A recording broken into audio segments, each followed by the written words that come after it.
Pemirsa, negara-negara di dunia saat ini tengah berlomba membangun infrastruktur kereta cepat sebagai citra kota metropolitan termasuk Indonesia. Bahkan dua calon investor saat ini tengah berlomba untuk membangun proyek itu di Indonesia. Seberapa efektif proyek tersebut mampu memacu pertumbuhan ekonomi Indonesia yang tengah lesu? Inilah liputannya untuk Anda. Joy it brings when you found that special thing, you're flying without wings. Kereta melaku tanpa jaran, perahu melaku ing dhuwur awang-awang. Demikian penggalan ramalan Jangka Jayabaya yang sangat terkenal dan sangat lekat dengan kehidupan masyarakat Indonesia. Ramalan yang ditulis sejak abad ke-12 oleh Raja Jayabaya tentang masa depan Nusantara yang sekarang bernama Indonesia. Sebuah frase yang secara harafiah berarti ada kereta berjalan tanpa kuda, ada perahu berlayar di atas awan untuk merujuk moda transportasi di masa depan. Jauh sebelum moda transportasi kereta api dan pesawat terbang dikenal seperti sekarang ini. Sementara di Indonesia sendiri, pencangkulan proyek jalur kereta api dilakukan tahun 1864 di era penjajahan kolonial. Jalur kereta api itu dibangun untuk keperluan eksploitasi pengangkutan hasil komoditi ke Eropa dan mobilisasi pasukan. Sampai kini, hampir lebih dari 150 tahun kemudian, dunia perkereta-apian Indonesia belum mengalami kemajuan berarti. Di negara-negara maju, kereta api merupakan salah satu moda transportasi massal yang terus dikembangkan untuk menjadi model transportasi unggulan masa depan. Kereta api menjadi solusi untuk mengurai kemacetan kota metropolitan, meningkatkan arus modal dan jasa untuk mempercepat pertumbuhan ekonomi antar pulau atau wilayah. Selain menjadi cerminan sebuah negara maju berteknologi tinggi, negara-negara di dunia saat ini tengah berlomba membangun infrastruktur kereta api cepat paling canggih yang nantinya dalam hal kenyamanan, keselamatan, dan kecepatan tidak kalah jauh dengan pesawat terbang. Maka tak heran ketika Presiden Joko Widodo menghadiri pertemuan tingkat tinggi Asia Pacific Economic Cooperation di Beijing, Tiongkok dari tanggal 7 hingga 12 November tahun lalu, secara khusus menyempatkan diri untuk menjajal kereta api cepat ke Tianjin yang memiliki kecepatan 306 km per jam. Dalam kunjungan itu ditandatangani beberapa nota kesepahaman di berbagai bidang termasuk keuangan, perindustrian, infrastruktur, penanggulangan bencana, dan antariksa.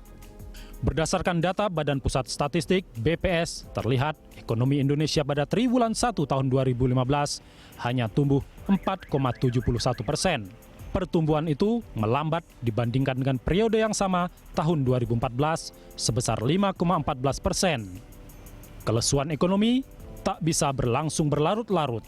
Untuk itu, berbagai langkah dan kebijakan strategis, termasuk menggerakkan sektor-sektor produksi pertanian, perikanan, harus menjadi prioritas.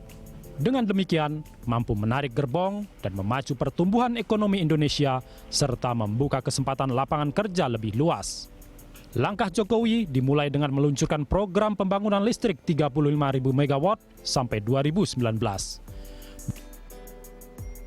Berlanjut, pencanangan percepatan pembangunan jalan tol ruas Solo Ngawi Kertosono, Jawa Tengah, serta pembangunan jalan tol Trans Sumatera.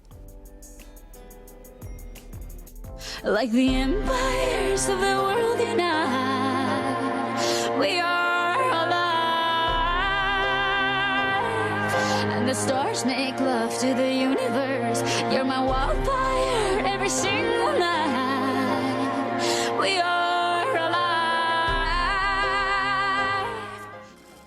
Untuk melaksanakan program Trisakti dan Nawacita, pemerintah pusat dan pemerintah daerah mulai berbenah membangun transportasi kereta api secara besar-besaran.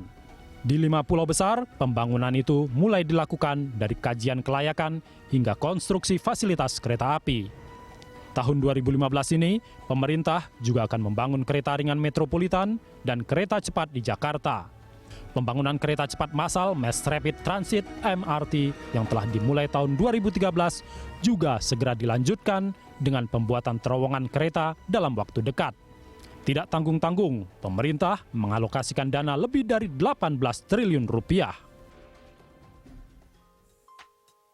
Pembangunan secara simultan juga akan dilakukan di Aceh untuk membangun jalur rel kereta api yang akan menyambungkan Aceh dan Sumatera Utara. Di Palembang, Sumatera Selatan akan dibangun rel ganda demi menunjang Trans Sumatera Railways. Wilayah Kalimantan akan dibangun rel sepanjang 2.428 km lebih yang menghubungkan Pontianak, Banjarmasin, sampai Samarinda. Sementara di Sulawesi akan dibangun jalur kereta api Trans Sulawesi ruas Makassar Parepare yang kini sudah memasuki tahap pembersihan lahan. Di Papua Barat, pemerintah akan memulai studi kelayakan pembangunan kereta api untuk jalur Sorong, Manokwari sepanjang 390 km. Setelah itu akan dilakukan desain detail hingga konstruksi dan diharapkan bisa selesai 2019. Sedangkan di Jakarta, pada tahun 2015 ini, pembangunan kereta komuter lingkar dalam kota juga dilanjutkan selain memulai pembangunan kereta ringan Light Rail Train (LRT).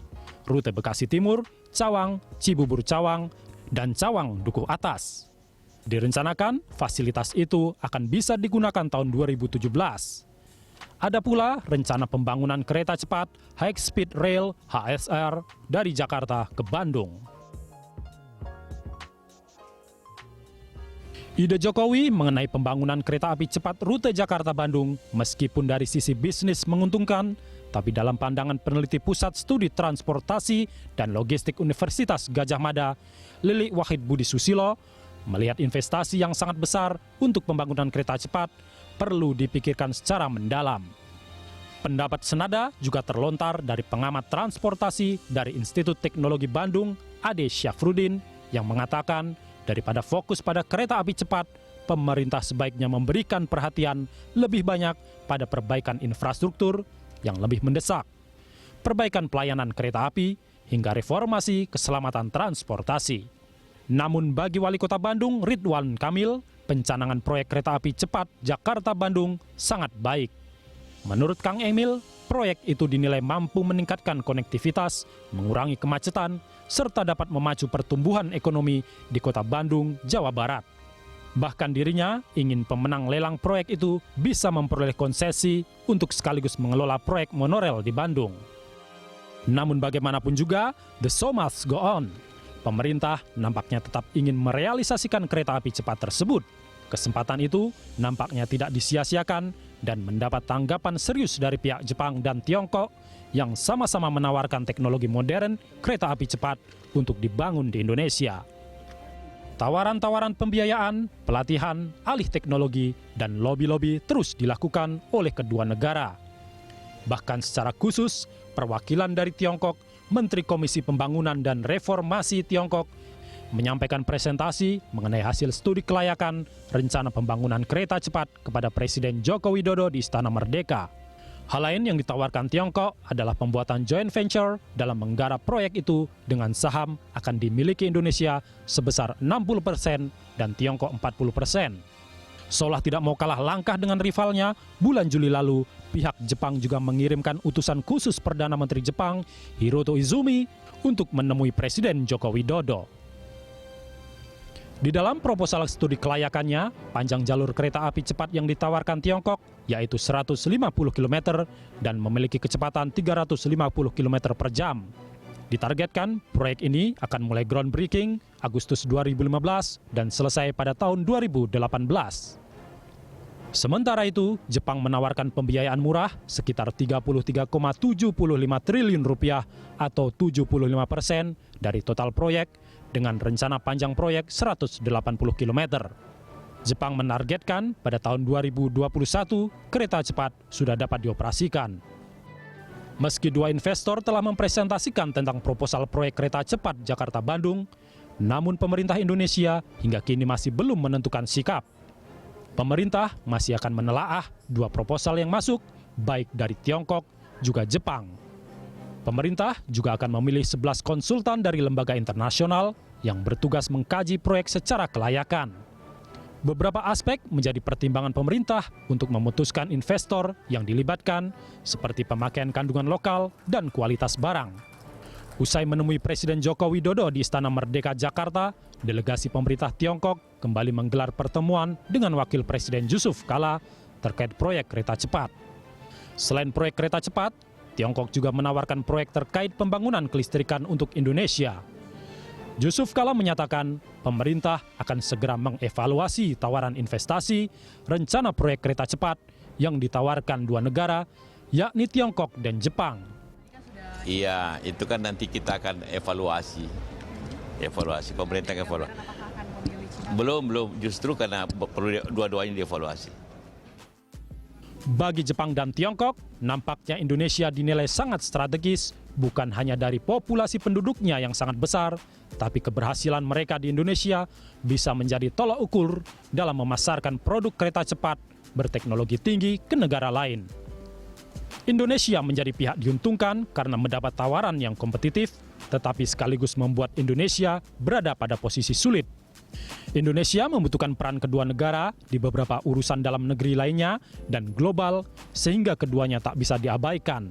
Untuk itu, keputusan yang cermat perlu diambil agar tidak menjadi blunder di belakang hari. Tim Liputan, Berita 1.